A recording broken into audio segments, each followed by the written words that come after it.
Muy buenos días, pueblo del Salvador y de todo el mundo. Rogamos que el Señor los bendiga en este día tan hermoso que el Señor nos está regalando. Y espero de que su corazón, su mente estén preparadas para recibir la palabra que el Señor trae en esta mañana. Hoy vamos a hablar acerca de la grandeza del Getsemaní. Y para ello le ruego que vaya conmigo al libro del Evangelio según San Mateo, capítulo 26, a partir del versículo 36. Y la palabra del Señor la leemos en el nombre del Padre, del Hijo y del Espíritu Santo. Entonces llegó Jesús con ellos a un lugar que se llama Getsemaní, y dijo a sus discípulos: Sentaos aquí, entre tanto que voy allí y oro.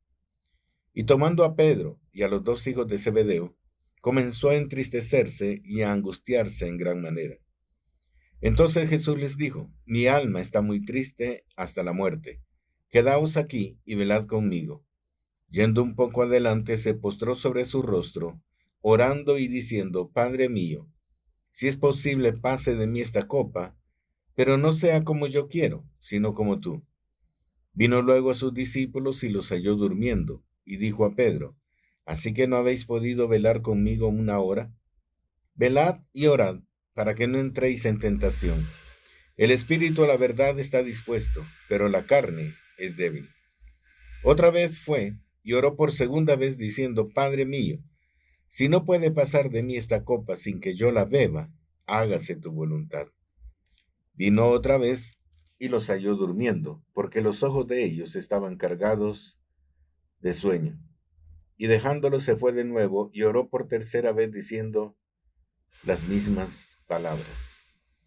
Hermanos, fue un momento duro en que el Señor Jesús, de acuerdo a lo que dicen los eruditos en las materias de la palabra de Dios, dice que en este momento el Padre cargó el peso del pecado del mundo sobre los hombros y la persona de Cristo Jesús. Y esto lo estaba comprimiendo, lo estaba aplastando realmente, porque el pecado, hermanos, lo único que trae es precisamente eso, una presión espiritual que nos aleja de Dios, nos separa de Dios. Y aunque nosotros querramos estar dentro de la gracia del Señor, el pecado siempre nos va a alejar de Él. Y eso fue lo que comenzó a sentir Cristo Jesús en este jardín. Pero esa era su misión. Esa era para lo que había venido al mundo, precisamente para cargar con el pecado de todo el mundo y echarlo al fondo de la mar, para que ya no hubiese más memoria de él.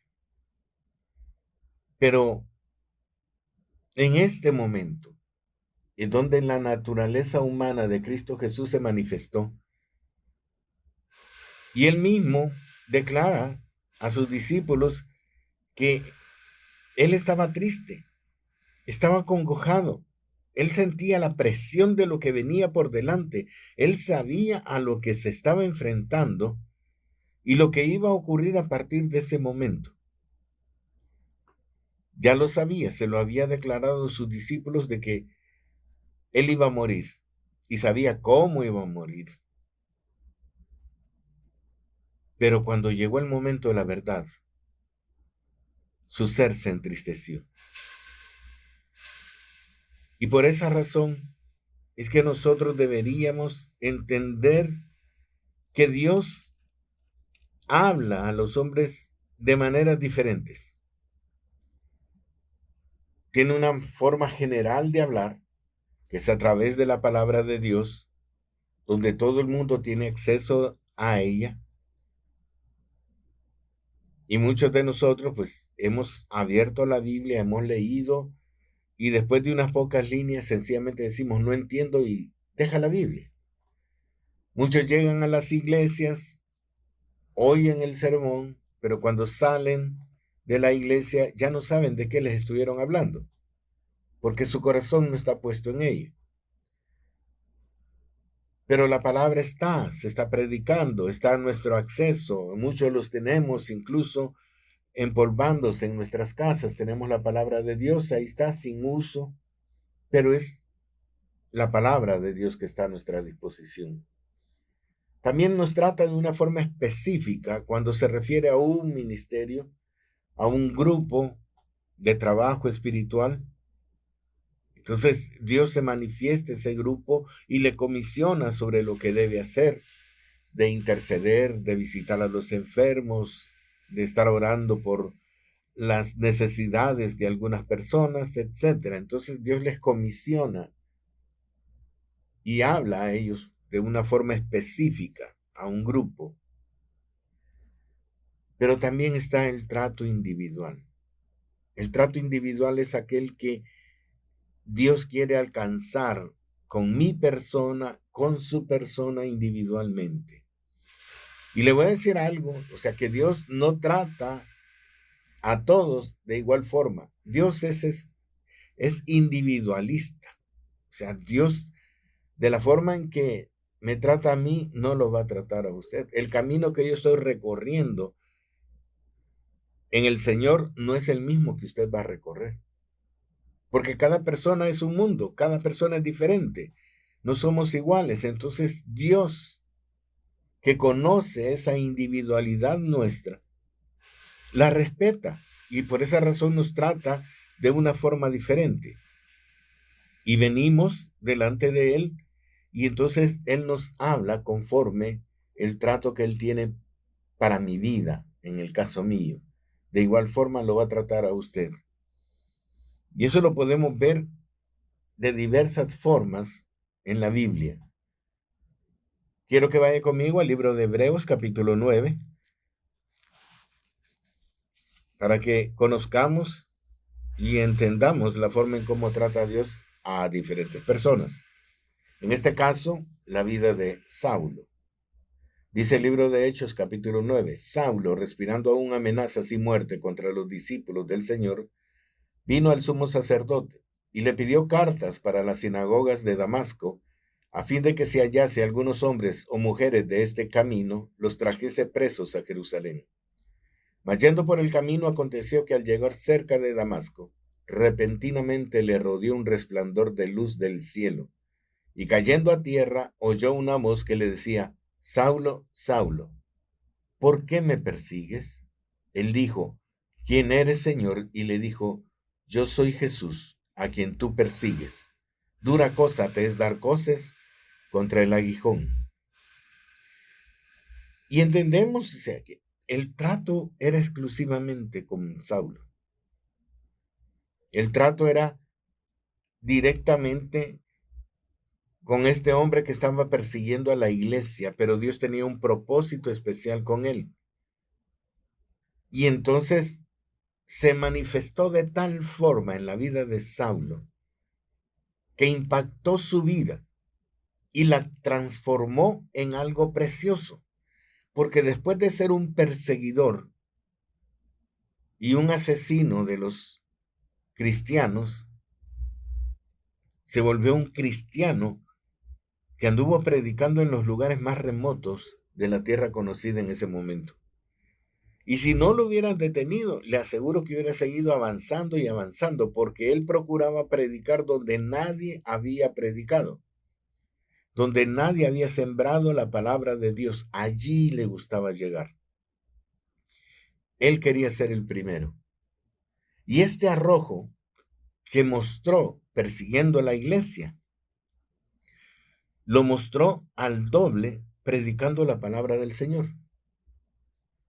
Porque para perseguir a la iglesia necesitaba la autorización de los sacerdotes, del sumo sacerdote. Pero para predicar la palabra del Señor, únicamente sus fuerzas lo detenían. Y entonces Dios trató con él de una forma completamente diferente y hermosa. Imagínense que en 2 Corintios, capítulo 9, nos da una muestra de del trato que Dios tenía especialmente con él.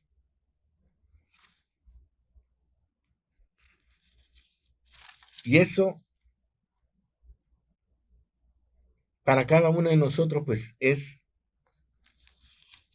algo hermoso. Perdón, hermano, me equivoqué de capítulo, es el capítulo 12. Y dice la Escritura: ciertamente no me conviene gloriarme, pero vendré a las visiones y a las revelaciones del Señor. Conozco a un hombre en Cristo que hace 14 años, si en el cuerpo no lo sé, si fuera del cuerpo no lo sé, Dios lo sabe, fue arrebatado hasta el tercer cielo. Y yo conozco al tal hombre, si en el cuerpo o fuera del cuerpo no lo sé, Dios lo sabe, que fue arrebatado al paraíso, donde oyó palabras inefables que no le es dado al hombre expresar. De tal hombre me gloriaré, pero de mí mismo en nada me gloriaré, sino en mis debilidades. Y esta era la relación que Saulo llegó a tener con Dios, porque Dios lo trató de una forma personalizada. Precisamente porque el propósito que Dios tenía con Saulo era grande. Pero también, así como Dios lo trató, dice la Escritura en Hechos 9:16, porque yo le mostraré cuánto le es necesario padecer por mi nombre. Entonces también tenía una ofrenda.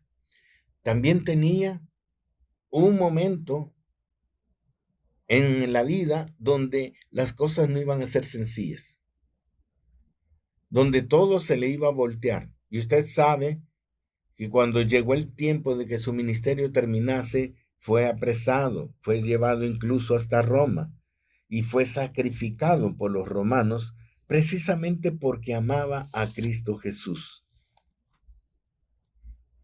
Y lo más duro, que quienes lo estaban acusando era la gente de su misma nación. Aquella nación que en su corazón deseaba que conociese al Señor como él lo estaba conociendo. Aquella nación por la cual él oraba día y noche y hablaba en todo momento a los judíos para que se convirtiesen como él se había convertido, pero los judíos no le escucharon, porque su ministerio no era para el pueblo judío, era para los gentiles. Y cuando se dedicó al pueblo gentil, al resto del mundo fuera del pueblo judío, fue efectivo, fue contundente y expandió el evangelio mucho más allá de lo que era Israel. Pero él tenía una confianza, él tenía algo que lo motivaba. Y en Romanos 8, versículo 35 en adelante, él lo expresa y dice: ¿quién nos separará del amor de Cristo? ¿Tribulación o angustia, persecución o hambre, o desnudez, o peligro, o espada? Como está escrito: por causa de ti somos muertos todo el tiempo, somos contados como ovejas de matadero. Antes, en todas estas cosas somos más que vencedores por medio de aquel que nos amó. Por lo cual estoy seguro que ni la muerte, ni la vida, ni ángeles, ni principados, ni potestades, ni lo presente, ni lo porvenir, ni lo alto, ni lo profundo, ni ninguna otra cosa creada nos podrá separar del amor de Dios que es en Cristo Jesús, Señor nuestro. Cuando pasamos por ese molino de aceite, por el Getsemaní, donde nos oprime las situaciones y nos detienen o nos quieren detener en el empeño que tenemos por servir al Señor, ahí nos enfrentamos a esa fuerza que nos comprime, que nos estorba, que trae una presión insoportable sobre nuestra vida, que nos angustia, que nos entristece, pero si a pesar de todo eso seguimos hacia adelante, sirviéndole al Señor con todo el corazón, hermano, nuestra fe no podrá ser doblegada por nada que encontremos adelante. La grandeza del Getsemaní es el fruto que produce. porque cuando se refiere al molino de aceite, se refiere a dos piedras circulares que son unidas, una arriba, otra abajo, y comienzan a caer sobre las semillas del aceitún, de la higuera, de cualquier fruto, y entonces comienza a sacar de ellos lo precioso. En el caso, el aceite del olivo. Y cuando ese aceite se utiliza con fines espirituales para ungir a los enfermos, simboliza la presencia del Espíritu Santo. Entonces, cada vez que nosotros estamos en situaciones difíciles, en situaciones que en la carne nos entristecen y nos angustian, pero en el Espíritu nos vivifican, es porque el Espíritu Santo quiere obrar a través de nosotros y quiere salir para obrar esos milagros, para testificar y manifestar el poder que Dios tiene sobre la naturaleza y sobre la vida de los hombres. La grandeza del Getsemaní, cuando el hombre es triturado, cuando la carne es triturada para ofrecérsela al Señor en sacrificio, es que trae convicción, trae el poder de Dios, trae esa manifestación divina del amor, la misericordia y el poder de Dios a la vista de los hombres. Pero es necesario que exista primero un molino, un Getsemaní, y que entonces le digamos al Señor como le dijo Cristo Jesús: si es posible que pase esta copa de mí, pero que no se haga mi voluntad, sino la tuya en mi vida. Y si Dios quiere que seamos angustiados por un momento, es porque quiere sacar algo precioso de nosotros, el fluir del Espíritu Santo. Porque para que el Espíritu fluya en nosotros, nuestra carne debe ser doblegada. Nuestra carne debe ser rendida a los pies de Cristo Jesús. Por eso me agrada ese canto que dice: no hay un lugar más santo que estar a tus pies. Porque es allí donde nosotros nos rendimos a Él y exaltamos a la persona de Cristo Jesús. Hermano, yo le invito a que cuando vengan esas situaciones difíciles, contrarias, que lo hacen dudar de su caminar, que vaya al jardín del Getsemaní y se deje moler por ese molino y le diga al Señor: si de esto vas a sacar algo precioso, heme aquí para ti, Señor. Aquí estoy para servirte.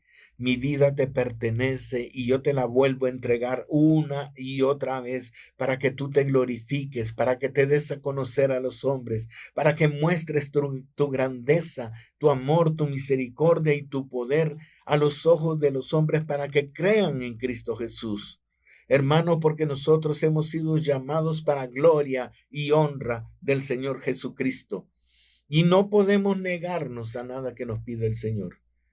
Por eso debemos siempre clamar y siempre decirle al Señor: si es posible que pase esta copa de mí, mas no se haga mi voluntad, sino la tuya, porque la tuya es perfecta, es agradable, es productiva y traerá honra y gloria a mi Señor Jesucristo. Pero la mía no es productiva. Por eso que tu voluntad sea hecha en mi vida en todo momento, porque nada me podrá separar del amor de Cristo. Que el Señor les bendiga, hermano.